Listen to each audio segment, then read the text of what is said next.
안녕하세요, 작게봅니다. 지난 영상에서 건축물 대장 발급받는 방법에 대해서 말씀을 드렸는데 위반 건축물이라는 표시를 조심해라 이렇게 또 말씀을 드리기도 했었어요. 오늘은 그 위반 건축물을 왜 조심해야 되는지에 대해서 한번 알아보도록 하겠습니다. 일단은 결론부터 말씀을 좀 드리면 위반 건축물 같은 경우에는 대출이 안 나와요. 대출이 안 나오기 때문에 전세자금 대출도 안 나오고 매매 시에도 대출이 아예 안 나옵니다. 그리고 매수를 할 때에는 또 위반 건축물에 해당하는 위반된 부분에 대해서는 취등록세가 4% 정도가 나와요. 그렇기 때문에 생각보다 발생하는 지출이 또 많이 늘어날 수도 있고 현금 보유가 조금 더 많아야 된다 이렇게 말씀드릴 수 있는 거죠. 그래서 위반 건축물을 조심해라 이렇게 말씀을 드리는 거기도 해요. 그럼에도 불구하고 위반 건축물에 들어가는 이유가 이러한 단점이 있기 때문에 매매가와 전세가가 상대적으로 저렴합니다. 그러다 보니까 현금이 어느 정도 있으신 분들은 그냥 욕심 없이 그냥 나 그냥 여기서 평생 살아도 돼 이 생각으로 들어가시는 분들이 꽤 많아요. 근데 본인은 들어갈 수 있겠죠. 하지만 다음에 들어올 사람을 구하기가 정말 힘든 게 위반 건축물이기도 합니다. 근데 사람에 따라서 일부러 위반 건축물을 찾아다니는 사람들도 있더라고요. 왠가 봤더니 위반 건축물에 그 위반된 부분이 많지 않을 경우에는 그 부분을 그냥 철거를 시켜버리고 그만큼 가격은 싸게 사고 그만큼 전세를 또 원래 시세대로 받으면 어떻게 보면은 손해를 보지 않고 오히려 이득을 보는 장사일 수도 있는 거예요. 근데 이렇게 하시는 분들은 대체로 좀 건축 쪽에 뭔가 조금 조예가 깊다거나 뭔가 이렇게 불법 건축물에 대한 거를 조금 잘 알고 계시는 분들이나 부동산 시장이 조금 빠삭한 분들, 그런 분들이 대체로 좀 이러한 작업들을 많이 하시더라고요. 근데 많지는 않습니다. 왜냐면 또 그 위반 건축물을 철거하는 비용 자체가 뭐 많게는 2천, 3천 이렇게도 알고 계시는데 싸게 먹히면 몇백만 원 수준에도 가능한 곳들이 있어요. 그래서 또 그렇게 하시는 분들도 다시 있더라고요. 저도 위반 건축물 철거를 한번 해본 적이 있는데 1,000만 원 안쪽으로 나오기도 했었습니다. 위반된 부분이 넓지가 않으면 철거하는 것도 나쁘지 않은 선택입니다. 위반 건축물인지 아닌지 구분하는 방법은 건축물 대장을 확인하는 것이 가장 빨라요. 근데 또 한 가지 구분할 수 있는 방법이 있습니다. 건물 외관을 보셨을 때 알 수가 있어요. 딱 건물 외관이 뭐 예를 들어서 다 하얀색인데 어떤 부분만 뭔가 까만색이에요.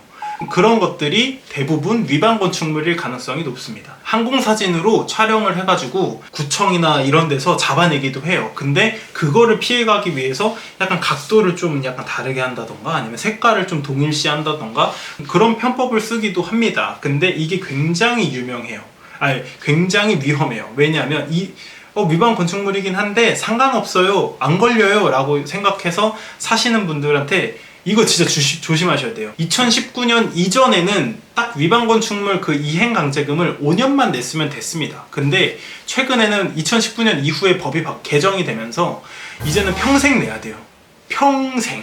위반 건축물에 대한 이행 강제금을 매년 납부를 하셔야 됩니다. 그렇기 때문에 최대한 좀 피하는 게 좋겠죠. 위반 건축물 말고도 주택을 구입하실 때 비슷한 사례로 주의하셔야 될 점이 있습니다. 그게 바로 빌라에서 또 특히 많이 발생을 하는 건데 그게 바로 근생입니다. 근생.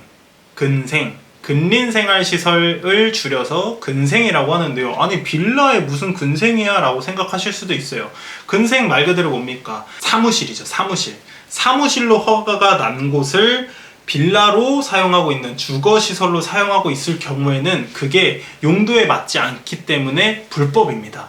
그렇기 때문에 그것도 문제가 되는데 이거를 구분할 수 있는 가장 좋은 방법은 2층이나 3층 이렇게 저층부가 싸게 나왔을 경우에는 근생을 한번 의심을 해보셔야 되고, 물론 당연하게도 대출 안 나오고요. 건축물 대장 통해서도 확인이 가능합니다. 그렇기 때문에 근생도 꼭 주의를 하셔야 되고요. 심지어 위반 건축물 같은 경우에는 철거하고 구청에 다시 신고를 하면은 정상 건물로 되기 때문에 이행 강제금이나 이런 거 더 내실 필요가 없지만 근생 같은 경우에는 신축 분양 당시에 내가 대출을 받아서 들어갔다 하더라도 이 부분이 주택이 아닌 사무실로 사용하기 전까지는 이행 강제금이 계속 나옵니다.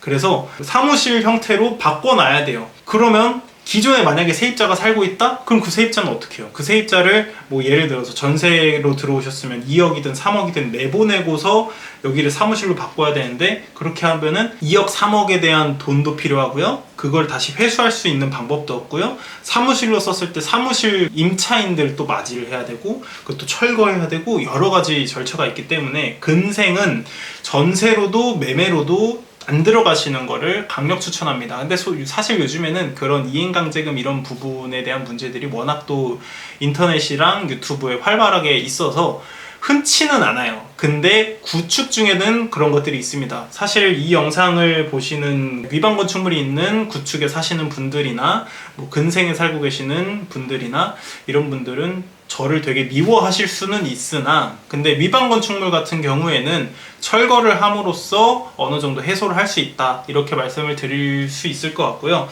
사무실로 허가 난 그런 곳은 좀 방법을 좀 찾아봐야 될 것 같습니다. 아무튼 요즘에 국가에서 좀 양성화 해주는 것에 대한 말이 조금씩 나오고 있어요.